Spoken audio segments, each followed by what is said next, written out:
ओम नमः शिवाय। हर हर महादेव शंभु। या देवी सर्वभूतेषु शक्तिरूपेण संस्थिता। नमस्तस्यै नमस्तस्यै नमस्तस्यै नमो नमः।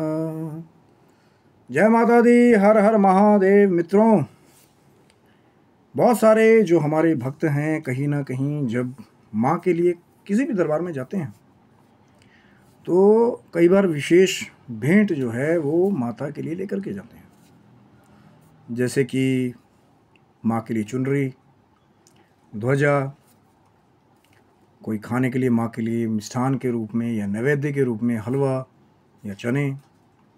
लेकिन एक और ख़ास चीज़ जो है जो भक्त साथ में ले जाते हैं कहीं ना कहीं, और वो जो प्रथा है कहीं ना कहीं जो बलि के रूप में मानी जाती है।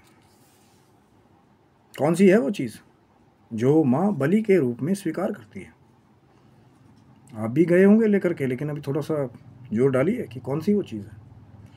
जी हाँ, मैं बता देता हूँ आपको कहीं ना कहीं कि बहुत सारे भक्त हैं जो पूरे भारतवर्ष पर्यंत कहीं ना कहीं माँ के जितने भी शक्तिपीठ हैं कहीं ना कहीं सात्विक रूप से जो है नारियल को माँ को भेंट के रूप में अर्पित करते हैं। लेकिन क्या आप जानते हैं कि सात्विक रूप से भी ये जो श्रीफल कहे जाने वाला जो नारियल है कहीं ना कहीं ये माँ को बलि के रूप में ही समर्पित किया जाता है। जी हाँ, लेकिन कब से ये जो नारियल की प्रथा है वो शुरू हुई? कब से जो है माँ को ये जो श्रीफल है कहीं ना कहीं जो अपने आप में एक खास भेंट के रूप में माँ को प्रस्तुत किया जाता है, कब से चढ़ाया जाता है? क्या कारण है उसके पीछे?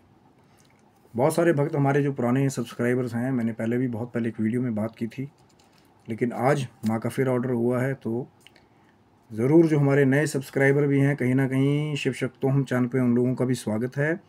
और चैनल पे यदि नए हैं तभी तो मैं कहता हूँ ना कि चैनल को सब्सक्राइब कर लीजिए, क्योंकि जो भी कोई नित्य प्रति ज्ञान की चर्चा चलती है या ऐसे हमारे लाइव सेशन होते हैं या कहीं ना कहीं कुछ ऐसे रहस्य हैं जो पुरानी हिस्ट्री से जुड़े हुए हैं, उनको फिर माँ की कृपा से वो चीज़ें चैनल पे नित्य भी चलती रहती हैं। कोई नई जानकारी आई, कोई नई रहस्य से पर्दा उठाया गया, लेकिन रिसर्च के बाद कि उसका आधार क्या है, कहीं ऐसा तो नहीं कि अंधेरे में तीर जो है छोड़ा हुआ है। और ऐसी बहुत सारी जो है पुरानी भी ज्ञानवर्धक वीडियोस जो हैं, जो हमने कुछ रहस्य पहले भी जिनके बारे में चर्चाएं की हुई हैं, वो शिव शक्तोहम चैनल पे पहले से उपलब्ध है, तो आप उनका भी लाभ ले सकते हैं। क्योंकि ये जो नारियल को चढ़ाने वाली बात है, वीडियो को अंत तक देखिएगा। कहीं ना कहीं आज आधार के साथ बात करने की कोशिश करूँगा कि क्यों नारियल जो है वो बलि के रूप में चढ़ाया जाता है माता रानी को, और कहीं ना कहीं ये माँ की विशेष भेंटों में से भी एक है। नारियल, ध्वजा, पान, सुपारी जो है वो माँ की विशेष भेंट कही जाती है। और ये जो विशेष भेंट हैं कहीं ना कहीं ये इनमें से जो नारियल है माँ को वो बलि के रूप में चढ़ाया जाता है। क्योंकि कथा बहुत पुरानी वहीं से जुड़ी हुई है कि एक ऐसा दिव्य माँ के भक्त हुए, एक ऐसा उनका जो साक्षात्कार माँ के दर्शन से रहा कि आगे चल करके फिर वो जितने भी माँ की महिमा गाने वाले हैं उनके बीच में वो भक्त, उनका नाम अमर हो गया। क्योंकि ऐसे ही एक भक्त थे ध्यानु भक्त। ध्यानु भगत के बारे में बहुत सारे लोगों ने सुना होगा, और जो नहीं जानते कहीं ना कहीं कि ध्यानु माँ के कैसे भक्त थे कहीं ना कहीं, लेकिन मुग़ल राज के साथ इनका एक बहुत बड़ा जो है वो जुड़ाव जो रहा है। वो कैसे कि कहते हैं कि एक बार ध्यानु जो है बहुत सारे श्रद्धालुओं को लेकर के माँ के दर्शन करने के लिए जा रहे थे, जो ज्वाला जी बताया जाता है आज की डेट में, वो भारतवर्ष में हिमाचल में कहीं ना कहीं बताया जाता है ज्वाला जी मंदिर। जो आप अगर जाएंगे तो कहते हैं कि ध्यानु जो है वो माता के दर्शन करने के लिए जा रहे थे, बहुत सारे यात्री साथ में थे। तो कहीं ना कहीं अकबर ने जो है, अकबर के कुछ ऐसे जैसे हमारे होते हैं आगे, आप कह सकते हैं अनुयायी, या कहीं ना कहीं मुग़ल साम्राज्य के जो कई आगे जो बड़े बड़े ओहदे पे रहने वाले जो लोग हैं कहीं ना कहीं उन्होंने जो है वो ध्यानु को रोका कि आप इतने सारे लोगों को इकट्ठे करके कहाँ लेके जा रहे हैं। तब उन्होंने बताया कि ऐसे ऐसे एक माँ हैं, बड़ी शक्तिशाली हैं, उनके दरबार में हर एक मुरादें पूरी होती हैं, हम माँ के दर्शन करने जा रहे हैं। तो यही बात फिर कहीं ना कहीं अकबर तक पहुंची, जिनका राज था उस समय, और अकबर जी के दरबार में फिर ध्यानु भगत जी को पेश किया गया। और वहाँ फिर अकबर जी ने भी वही बात पूछी कि आप कौन से स्थान के बारे में बता रहे हैं, ऐसी क्या शक्ति है वहाँ पे। तो जब ध्यानु भगत ने महिमा गाई ज्वाला जी देवी मंदिर की, तो अब अकबर के मन में कहीं ना कहीं हो गया कि ये कौन सी शक्ति है, थोड़ा परीक्षण करना चाहिए। हो जाता है ना कई लोगों को, जब वो राजपाठ में कुछ पद मिल जाता है उनको, तो फिर वो उनके अंदर थोड़ी सी आभा चेंज हो जाती है।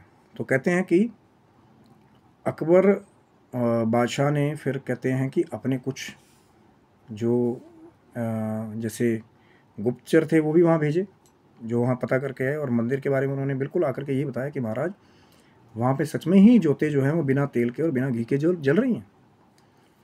तो कहीं ना कहीं अब बहुत सारी कथाएं कहती हैं कि अकबर ने वो हुक्म दिया था, और बहुत सारी कथाएं कहते हैं कि अकबर को बिना बताए ही उसके कुछ उनके राज दरबारी थे, जिन्होंने जाकर के फिर क्या काम किया कि एक तो कहते हैं कि लोहे के तवे जाकर के, जो ज्वाला जी मंदिर में जहाँ वो जोत आज भी जल रही है, आप जाकर के जोतें देखेंगे जो बिना घी के तेल के जल रही हैं, वहाँ जाके लोहे के तवे रख दिए थे कि जोत कहीं ना कहीं बुझ जाएगी।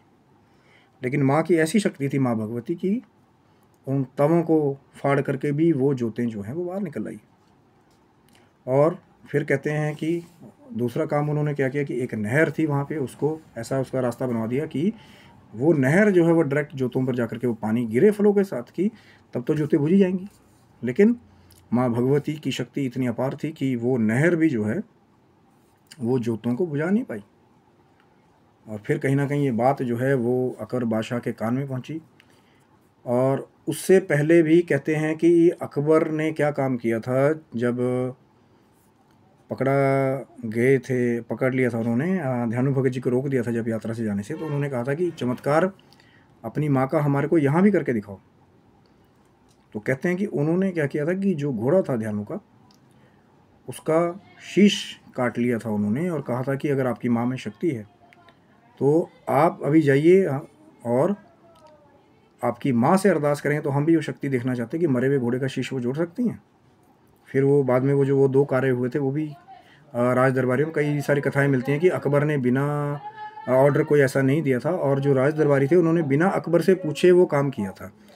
तो कहीं ना कहीं फिर ध्यानु भगत ने कुछ समय मांगा था उनसे कि इतने समय तक जो है कि आप जो है मेरे घोड़े को, शीश को आप जो है ऐसे ही रहने दीजिएगा, मैं जाकर के माँ के दरबार में जाके अरदास करूँगा। तो ध्यानु भगत गए थे, कहते हैं माता के मंदिर में गए, रात को वो पहुँचे, स्नान ध्यान पूरी रात कहते हैं कि उन्होंने जागरण किया माता जी का।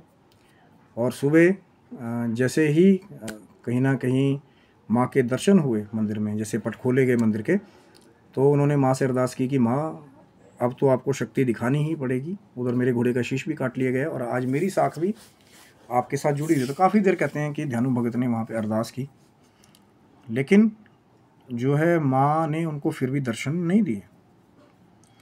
अब उसके बाद कहते हैं कि जब बहुत देर होगी तो ध्यानु भगत ने कहा कि ऐसे तो मेरा जीना बेकार है, कि वैसे भी जो है राज दरबार में मेरी बड़ी खिल्ली उड़ी, वहाँ पे घोड़े का शीश भी काट लिया गया, कि माँ मैंने आपके विश्वास पे ही जो है मेरे साथ ये सब कुछ हुआ। तो कहते हैं कि ध्यानु ने फिर अपना शीश माँ के दरबार में वहीं काट करके जो है वो चढ़ा दिया था भेंट के रूप में। और कहते हैं कि तभी माँ भगवती जो है उस मंदिर में प्रकट हुई, और माँ ने जो है वो ध्यानु का शीश जोड़ दिया था। अब यहीं से वो जो भेंट वाली बलि वाली बात है उसको पूरी ध्यान से सुन लीजिए, जिनको उसका ज्ञान नहीं है। तो माँ ने जब ध्यानु का शीश जोड़ दिया था, और कहते हैं कि वहाँ पे दिल्ली में भी जो अकबर का दरबार था, वहाँ पे जो घोड़े का शीश काट लिया गया था वो भी जुड़ गया था अपने आप ही। तो वहाँ पे भी पता लग गया था अकबर को। उससे बहुत सारी एक कथा ये भी जुड़ी हुई है कि बाद में अकबर फिर सोने का छत्र लेकर के पैदल नंगे पैर, जब उसे पता लगा था कि कोई शक्ति है महाशक्ति, कि कहीं मैंने अपमान तो नहीं कर दिया, तो अकबर भी गया था वहाँ पे सोने का छत्र लेकर के उसी मंदिर में।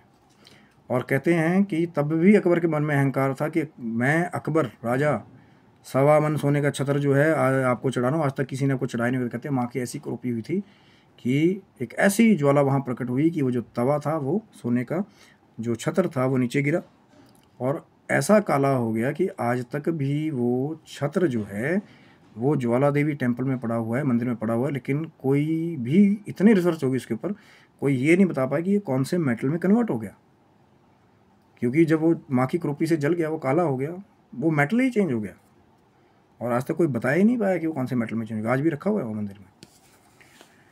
और कहीं ना कहीं जब ध्यानु ने अपना वहाँ शीश काट लिया था, माँ ने शीश जोड़ दिया था, तो माँ ने ये कहा था कि ध्यानु, आज तो मैंने आपका शीश जोड़ दिया, लेकिन कलयुग में कोई भी अगर भेंट के रूप में या बलि के रूप में मुझे अपना शीश चढ़ाएगा तो मैं उसको नहीं जोड़ूंगी।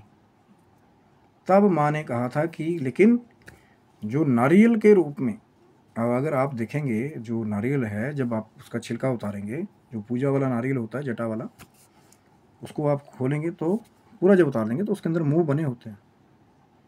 ये इत्तफाकन चीज़ नहीं है कि वो जो मुंह बने होते हैं नारियल में। तो माँ ने कहा था कि मैं शीश की जगह पे बलि के रूप में वो नारियल ही स्वीकार करूंगी। कल को कोई भी अपना शीश काट देगा या बलि शीश काट करके चढ़ाने की अगर बात करेगा कि मैं जोड़ दूंगी, तो मैं वहाँ पे नहीं जोड़ूंगी। सिर्फ ध्यानु का ही शीश है, क्योंकि ध्यानु भगत था माँ का, और कहीं ना कहीं माँ को भी जो है बहुत बार दर्शन भक्तों को देने पड़ते हैं। कई बार आस्था इतनी गहरी हो जाती है माँ के नाम के साथ कि माँ को भी आना पड़ता है। और फिर माँ ने वहाँ पे ध्यानु को दर्शन दिए।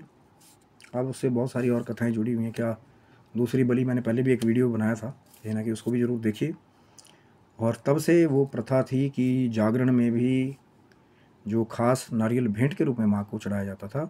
फिर वहाँ से सारे भारतवर्ष में कहीं ना कहीं जो भी माता के शक्तिपीठ है, मंदिर है, नारियल को चढ़ाने की जो प्रथा है बलि के रूप में, फिर वो कहीं ना कहीं वहाँ से शुरू हुई। अब फिर लोगों ने वहाँ पे मनौती करना, फिर नारियल को अपने हिसाब से ख़ास कामों के लिए यूज़ करना कि माँ हमारा ये काम हो जाए तो हम नारियल की भेंट चढ़ाएंगे। वो एक अलग अलग फिर बातें, प्रथाएं वहाँ से शुरू हो गई। लेकिन माँ ने ये निहित किए थे वहाँ पे कि ध्यानु, यही तो है ना ध्यान देने वाली बात है, जो कि हम कहीं ना कहीं कथाओं को सुनते नहीं हैं, पढ़ते नहीं हैं, बस किसी दूसरे तीसरे ने कुछ हमारे को कुछ और बता दिया, बस हम लग जाते हैं उस मार्ग में, ऐसा ऐसा करेंगे तो ये मिलेगा। लेकिन माँ ने क्या कहा था वहाँ पे ध्यानु को उसमें कि ध्यानु, आज तो मैंने तेरा शीश जोड़ दिया, लेकिन आने वाले कलयुग में मैं बलि के रूप में सिर्फ ये जो नारियल है इसी की बलि को स्वीकार करूंगी सात्विक रूप से। अब वो फिर बहुत सारे मार्ग, हरि अनंत हरि कथा अनंता, लोगों ने अपने अपने क्या पता कैसे क्या है नहीं है, लेकिन जो कहीं ना कहीं वो पुराने दिव्य ग्रंथों को पढ़ते आए हैं और उसके हिसाब से चलते हैं, शास्त्रों के हिसाब से चलते हैं, तो कहीं ना कहीं उनका नुकसान कम होता है, क्योंकि एक प्रमाण आधार होता है वहाँ पे चीज़ों का। और बहुत सारे ऐसे भी होंगे कि जिनको ये पता नहीं था, नारियल चढ़ा भी देते होंगे, पर ये पता नहीं था कि कब से नारियल को चढ़ाने की प्रथा या उसके साथ क्या कथा जुड़ी हुई है। तो श्रीफल की बहुत बड़ी महिमा है, और कहीं ना कहीं नारियल की बलि भेंट से भी माँ जो है वो प्रसन्न हो जाती है। जो मैंने आपको बताया, दिव्य भेंटें माँ की, पान सुपारी ध्वजा और नारियल, ये माँ की दिव्य भेंटें हैं। अब वो फिर आपका अपना अपना विश्वास है, आपका अपना अपना भाव है, क्योंकि माँ भी कहीं ना कहीं माँ है, माँ मूल प्रकृति है। माँ सब कुछ जानती है कि किसके घर में क्या है, किसके घर में सिर्फ तेल है, किसके घर में घी के भंडार भरे हुए हैं, किसके घर में जो है बाज़ार से सामान लाने के पैसे हैं नहीं हैं, किसके घर में क्या है, किसके घर में थोड़े से चावल हैं चाहे टूटे हुए हों, किसके घर में साफ से चावलों के भंडार लगे हों। माँ सब जानती है, क्योंकि वही मूल प्रकृति है। लेकिन जो ये हम भाव करते हैं ना कि हम माँ को कुछ दे देंगे, ये सिर्फ एक भाव की अभिव्यक्ति है। कभी कोई माँ को कुछ दे ही नहीं सकता। अगर कुछ दे सकता है तो वो है आपका प्रेम स्वरूप, वो जो भाव है जिसके स्वरूप से आप कुछ भी चढ़ाते हैं माँ को, या खाली भी चले जाओगे ना माँ के दरबार में, लेकिन कहीं ना कहीं जो अलग अलग रूप से सेवा करने वाले हैं माँ के मंदिर की, जिनके पास तन है वो तन से सेवा करते हैं, कई जिनके पास धन है वो धन से सेवा करते हैं। अब धन से ही जो है सामग्री, पूजन सामग्री, भोजन सामग्री आएगी ना, लेकिन उन जिनके पास दो ही नहीं है, तो माँ सब जानती है कि सिर्फ जो दर्शन ही कर लेते हैं माँ के जा कर के, कहीं ना कहीं माँ को प्रणाम करते हैं, माँ को नमस्कार करते हैं, माँ को मानते हैं, माँ का आदर करते हैं, माँ का सत्कार करते हैं, तो माँ वहाँ भी प्रसन्न रहती है कि आओ बेटा। माँ भी जो है वो अपने बच्चों का इंतज़ार करती है। माँ भी जो है जब कोई भाव के साथ माँ का पूजन करता है तो माँ उनको चिट्ठी डालती है कि आओ बेटा हमारे दरबार में, चाहे वो आपके घर के पास ही कोई मंदिर हो, चाहे किसी भी कुल देवी का मंदिर हो, चाहे कोई बहुत बड़ा शक्तिपीठ हो, सब माँ भगवती की ही कृपा के अनुसार जितने भी स्थान माँ भगवती के हैं, जितनी भी कुल देवियाँ हैं, जितने भी भगवती के स्वरूप हैं, सब माँ भगवती का ही स्वरूप है। और कई बार जब माँ प्रसन्न हो जाती है, जैसे कंजक रूप में आपके घर भी पहुंच जाती है। जैसे एक बार भगवान के स्वरूप का आश्रय लेकर के, जब भगवान के रूप का नाम लेकर के भक्त श्रीधर जी रोज कन्या पूजन किया करते थे, और एक बार माँ जो है दिव्य रूप धारण करके कंजक स्वरूप से, कहाँ तो लोग माताओं के धाम में भी जाते थे, लेकिन माँ खुद जब देखा कि भक्त श्रीधर के घर पे विपत्ति आ गई, कोई भी कंजक रूप में अपनी बेटी श्रीधर के घर नहीं भेजना चाहता, तो माँ खुद कंजक रूप में बाकी अपने स्वरूपों को साथ लेकर के फिर जो है कंजकों में वहाँ जा कर के बैठ गई, जो माँ वैष्णो देवी का स्वरूप है। माँ की ये भी महिमा है, माँ इतनी दयालु है कि आप भाव करेंगे। कई बार लोग ये कहते हैं ना कि नवरात्रि का व्रत करते हैं, बहुत सारे लोग वहम करते हैं भक्तों के नाम पे कि एक कंजक नहीं कोई भेजता, लेकिन जब आप माँ को अरदास करेंगे तो कई बार 17 बच्चे भी, 20 बच्चे भी इकट्ठे होकर के आ जाते हैं ना। कईयों ने चमत्कार देखा होगा, हमने भी देखा है माँ का चमत्कार बहुत बार, क्योंकि वो माँ है। जब आप माँ कह के पुकारेंगे तो भले ही आपके पास वो नारियल की भेंट भी ना हो, तब भी माँ जो है वो आपका भाव देखती है, आपका भाव स्वीकार करती है। वो माँ है जिन्होंने आपकी माँ को भी जन्म दिया, जिन माँ के द्वारा आप संसार में आए, उस माँ को भी जन्म देने वाली वो जगजननी माँ भगवती है। और सभी माँ भगवती के स्वरूप हैं।